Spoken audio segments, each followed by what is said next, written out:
अस्सलामुअलैकुम, welcome to Yusraj life in Africa. कैसे हैं आप सब? मैं उम्मीद करती हूँ आप सब खैरियत से होंगे। आज जैसे कि आप देख सकते हैं हम फिर से नैरोबी एक्सप्रेसवे से गुज़र रहे हैं और आज हम सबको बिल्कुल भी कोई एक्साइटमेंट नहीं है और एक्चुअली हम आज बहुत ही उदास हैं क्योंकि हम यहाँ से जा रहे हैं एयरपोर्ट और आज केन्या में हमारा लास्ट डे है, जिसकी वजह से मैं और बच्चे बहुत ही ज़्यादा अपसेट हैं। अपनों को छोड़कर जाना बहुत ही ज़्यादा दिल को उदास कर देता है। तो आज हमारी लाइफ में भी वही दिन है कि आज हम अपनों को छोड़ के दूसरी कंट्री में जा रहे हैं। हम आज केप टाउन जा रहे हैं, तो इस वजह से हम बहुत ही उदास हैं। जैसा कि आप देख सकते हैं हम एयरपोर्ट पहुंच गए हैं, तो ज़्यादा टाइम हम यहाँ पर गुजारेंगे नहीं। एयरपोर्ट पे बाहर हमें बस ड्रॉप करके हम लोग अंदर चले जाएंगे क्योंकि हमने सब वो टाइम जो मिलना मिलाना रोने वाला टाइम होता है वो हमने घर पे गुजार लिया था। एनीवे अंदर एंटर हुए और कुछ बैग्स हमने रैप करवाने थे और हमकी गोल्फ किट थी और एक दो बैग्स भी रैप करवाने थे, तो हमने कहा चले वो काम हम पहले करवा लें।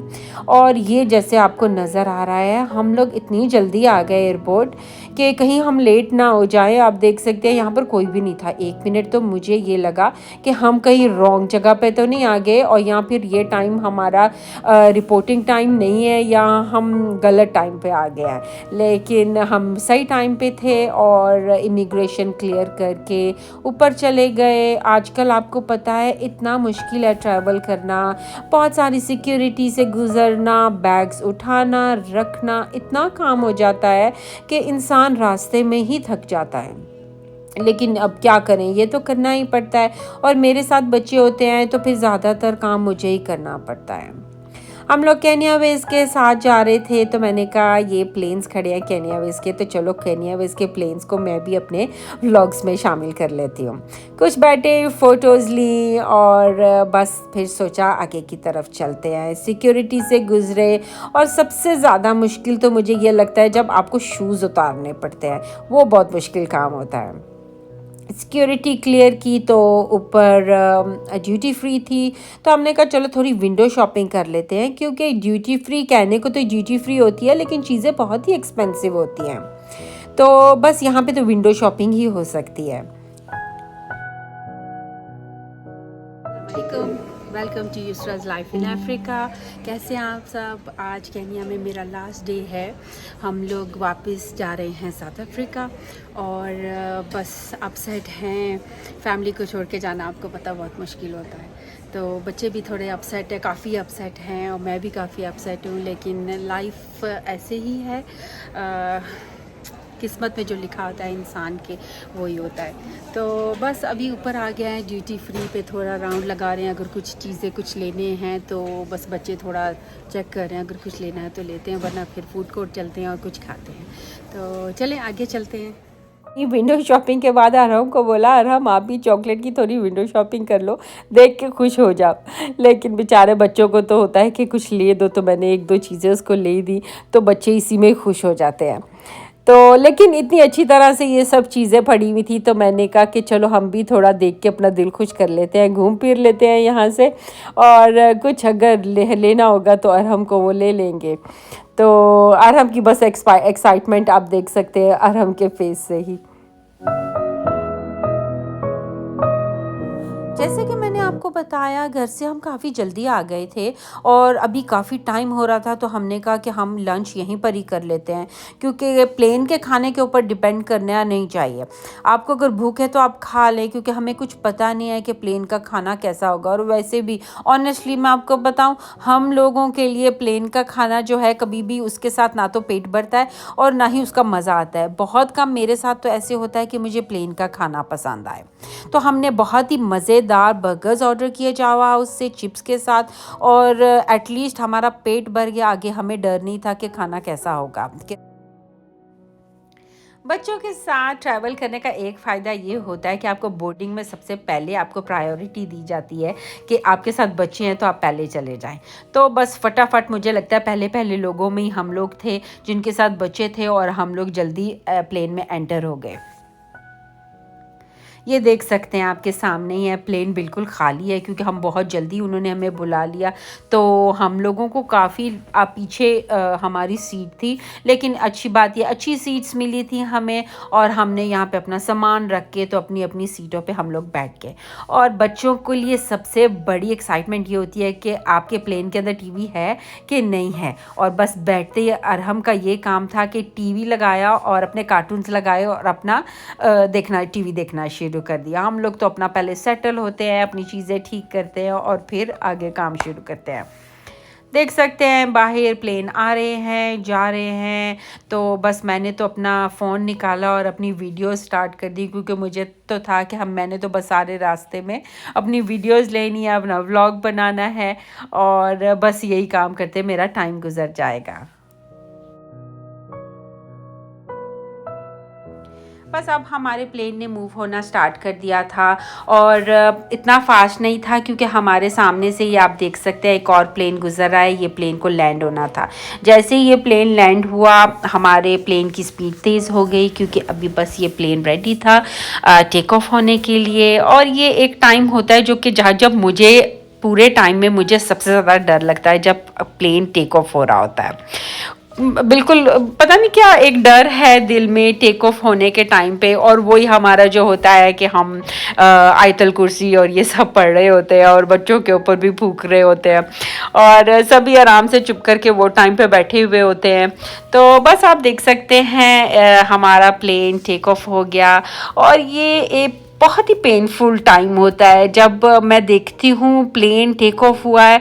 बहुत ही एक अपनों को छोड़ने का दर्द जो है फाइनल वो एक होता है कि हमने बस उस जगह से चले गए हैं, हम अपनों से दूर हो गए हैं। जितनी देर तक उसी ज़मीन पर होते हैं तो एक एटलीस्ट एक उम्मीद होती है कि हम लोग उसी जगह पे है, लेकिन जैसे ही प्लेन टेक ऑफ होता है, जैसे ही वो ज़मीन को छोड़ता है, तो बहुत ही एक दिल में ना एक पेन होती है कि हम अपनों को छोड़ के चले गए हैं। अपनों को छोड़ के दूर जाना बहुत ही मुश्किल होता है, और ये वो ही अंडरस्टैंड कर सकते हैं जो कि अपनों से दूर होते हैं, जो अपनों से दूर रहते हैं, अपनी फैमिली से दूर रहते हैं, और वही समझ सकते हैं ये दर्द के कितना मुश्किल होता है ऐसे अकेले रहना, अपनों से दूर रहना।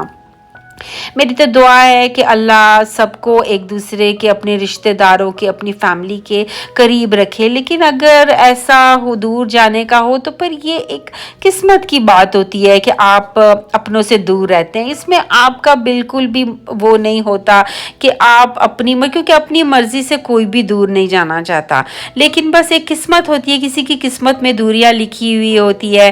तो बस अल्लाह की मर्ज़ी समझ के हम लोग बस अल्लाह के इशारों पे, अल्लाह की मर्ज़ी से ही हम इस दुनिया में चलते हैं। कोई कहीं पर रहता है, कोई करीब रहता है, कोई दूर रहता है, बस ऐसे ही है। आप देख सकते हैं ऊपर से कितना खूबसूरत लग रहा है। मैं तो सारे रास्ते वीडियोस लेती हुई बस नीचे से देखती हुई चली गई, क्योंकि काफ़ी देर तक तो प्लेन बिल्कुल नीचे लैंड नज़र आ रही थी। तो बस मेरा यही काम था कि मैं वीडियोस ले रही थी, फ़ोटोज़ ले रही थी। तो वरना तो प्लेन में बैठ के आपको पता ही है टाइम गुजारना कितना मुश्किल हो जाता है। फ़ोटोज़ लेनी और वीडियो बनाना तो चले मेरा आज का मुझे ज़रूरी था मैंने बनाना, क्योंकि मुझे पता था मैंने ब्लॉग बनाना है। लेकिन मैं सही बात बताऊँ आपको, प्लेन में जब लंबी फ़्लाइट होती है तो मुझे इस चीज़ का इतना मज़ा आता है कि आपके पास वो बेस्ट टाइम होता है जब आप अपनी नमाज़ें भी पढ़ लेते हैं, आप अपने नफ़ल अदा कर लेते हैं, और अगर कोई भी तस्बीह करनी होती है। और आपको मेरी बात सुन के हँसी आएगी, मैं जब भी प्लेन में ट्रैवल कर रही होती हूँ और मैं अपनी नमाज़ें पढ़ रही होती हूँ, और मुझे ऐसा लगता है कि अल्लाह मियाँ मेरी दुआ जल्दी सुन लेंगे, क्योंकि मैं अल्लाह के ज़्यादा करीब हूँ।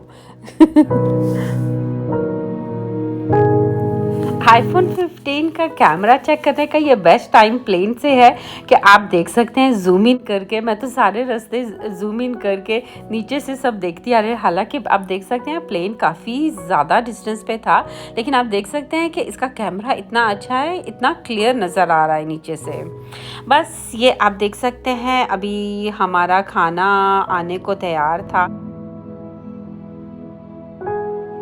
और यहाँ मैंने अरहम के साथ प्रैंक किया। मैंने अरहम को बोला कि अरहम हमारा खाना नहीं आएगा, क्योंकि हमने खाने के लिए पे नहीं किया, हमने सिर्फ फ़्लाइट के बैठने के लिए पे किया। और वो अरहम बेचारा इतना इनोसेंट है और वो सच समझ गए कि मैंने खाने के लिए पे नहीं किया। बहुत ही मूड ख़राब हो गया, टीवी देखने लगे, कार्टून देखने लगे और कोई उम्मीद नहीं थी कि आज हमें खाना मिलेगा। लेकिन जैसे ही एयर होस्टेस अरहम के पास खाना लेकर आई तो अरहम की खुशी मुझे शक्ल से नज़र आ रही थी कि वो खाने को देख के कितना खुश हो गए। और फिर वही हुआ, खाना तो आ गया लेकिन जिसका डर था वही हुआ। खाना हमें बिल्कुल भी पसंद नहीं आया। चिकन था जो कि स्किन के साथ था और मैंने तो थोड़ा सा टेस्ट करके वहीं पर ही छोड़ दिया, ना डिज़र्ट खाई, कुछ भी नहीं खाया। और उस वक्त शुक्र अदा किया कि हमने प्लेन में एंटर होने से पहले, एयरपोर्ट पे पहले ही हमने लंच कर लिया था और बड़ा अच्छा लंच किया था। एटलीस्ट रात तक हमारा पेट भरा हुआ होगा, क्योंकि घर जाते हुए भी हमें नहीं पता था, क्योंकि घर पे तो कोई है ही नहीं, तो हमारे लिए कौन पकाएगा। तो एटलीस्ट हमने एक जगह पर खा लिया था, तो इस चीज़ की खुशी थी। एनीवे खाना तो जल्दी जल्दी फारिग हो गए। तो बस अब टाइम था, फ्री टाइम था, तो मैंने कहा छोटा तो कुछ देखती हूँ टीवी में। वैसे तो मुझे बिल्कुल भी आदत नहीं है टीवी देखने की, लेकिन अभी इस वक्त टाइम थोड़ा सा पास करना था तो मैंने कहा चले देखती हूँ। थोड़ी सी इंडियन मूवी लगाई, लेकिन हमेशा की तरह 5-10 मिनट से ज़्यादा मैं नहीं देख सकी, तो मैंने कहा इसको मैं बंद करती हूँ और मैं कोई दूसरे काम शुरू करती हूँ अपने। सब लोग अपना खाना खा चुके थे और आपको पता है खाना खा के सब लोग सोने की तैयारी कर रहे होते हैं और सब कुछ बिज़ी टीवी देखने में, बस ऐसे ही चल रहा था। मैंने कहा मेरा तो मगरिब का टाइम हो रहा है, तो मैं ऐसा करती हूँ जाके वज़ू करती हूँ और अपनी नमाज़ पूरी कर लेती हूँ। बस आप ये देख सकते हैं, मैं एंटर तो अंदर हो गई, लेकिन क्योंकि प्लेन इतना बड़ा नहीं था, वज़ू करने के लिए इतनी थोड़ी सी जगह थी कि समझ नहीं आ रही थी वज़ू किस तरीके से किया जाए। एनीवे अपने वज़ू करके मैं निकली हूँ। जैसे ही मैं निकली तो मैंने देखा कि हमारा तो प्लेन लैंड होने वाला। अब मुझे समझ नहीं आ रही थी कि मैं अपनी मगरिब पढ़ूँ, अभी टाइम भी नहीं हुआ था, सनसेट होने वाला था। चले, मैंने कहा अगर टाइम होगा तो पढ़ लूँगी, वरना फिर प्लेन से निकल के तो एटलीस्ट टाइम होगा। तो बस हमारा अल्हम्दुलिल्लाह सफ़र अच्छा गुज़रा, बहुत अच्छा गुज़रा, पता भी नहीं चला। और बस अब हम तकरीबन थोड़ी देर में केप टाउन पहुंचने वाले थे। ये आप देख सकते हैं हमारा प्लेन केप टाउन में लैंड होने वाला था। तो बस एक घर से निकलकर दूसरे घर में जाने की तैयारी शुरू हो गई थी। आप जैसे कि देख सकते हैं कितनी लाइट न इस वक्त है, और आप इमेजिन करें ये 8 बजे का टाइम है जो मगरिब का टाइम था, जो हमारा प्लेन लैंड हो रहा था। और ये टाइम पे आप देख सकते हैं कितनी रोशनी है, कोई कह नहीं सकता कि ये रात कह लें, शाम कह लें, कि ये 8 बजे का टाइम है। बस हम बहुत करीब पहुंच गए थे लैंड के, और अब आप ये देख सकते हैं हमारा प्लेन लैंड हो गया है ऑलमोस्ट केप टाउन में। और बस अब सब तैयारी कर रहे थे प्लेन से निकलने की, लेकिन ये एक लंबा टाइम होता है जब तक प्लेन लैंड हो रहा होता है। तो बस अपनी वही होती है एक्साइटमेंट, अभी प्लेन से निकलेंगे और अपने घरों की तरफ जाएंगे। Hadi ndege itakaposimama kabisa na ishara ya mkanda kuzimwa. Kabla ya kushuka, hakikisha kwamba umebeba mizigo yako. चाहे कितनी भी लंबी फ़्लाइट हो, आप प्लेन में आराम से बैठ जाते हैं, लेकिन जैसे ही प्लेन लैंड होता है तो उस वक्त तो बस होता है कि जल्दी से हम प्लेन से बाहर निकल आए। फाइनली हम प्लेन से बाहर आ गए। और केप टाउन एयरपोर्ट का रास्ता जो है इमिग्रेशन और वहाँ से बाहर जाने का इतना कॉम्प्लिकेटेड नहीं है, बहुत सिंपल सा रास्ता है और बहुत ज़्यादा आपको चलना भी नहीं पड़ता। अच्छा एयरपोर्ट है, बहुत अच्छा है, मुझे तो बहुत अच्छा लगता है केप टाउन का एयरपोर्ट। अब हम ये इमिग्रेशन के लिए नीचे जा रहे हैं, और केप टाउन की इमिग्रेशन भी बिल्कुल भी तंग करने वाले नहीं हैं। बस सिंपल 1-2 क्वेश्चन पूछते हैं और फिर आप आगे निकल जाते हैं। बेल्ट्स तक पहुंच गए और हमें यहाँ पर आके तो ऐसे लग रहा था कि जैसे आज हमारा सामान आएगा ही नहीं। सब इधर आधे से ज़्यादा लोग तो अपना लगेज लेकर निकल गए थे, हमारा तो बहुत ही लेट आया। एनीवे आ गया। बस अब ये था कि हम बाहर जाएं, घर को जाना है, तो बस अपना सामान लेके हम बाहर की तरफ निकल रहे हैं। फाइनली हम केप टाउन पहुंच गए और बस ये मेरी जर्नी थी from Nairobi to Cape Town, जो मैंने आपके साथ अपनी शेयर की, हर एक मोमेंट आपके साथ शेयर किया। तो बस उम्मीद करती हूँ आपको मज़ा आया होगा मेरी ये नैरोबी से केप टाउन की जर्नी देखने का। तो ये मेरा व्लॉग था आज का, और इंशाल्लाह अभी मैं केप टाउन में हूँ तो मैं अपने नई वीडियोस व्लॉग्स केप टाउन में अब दोबारा से बनाऊंगी। तो इंशाल्लाह नेक्स्ट वीडियो में मिलते हैं, तब तक आप अपना बहुत ख्याल रखें। अल्लाह हाफिज़।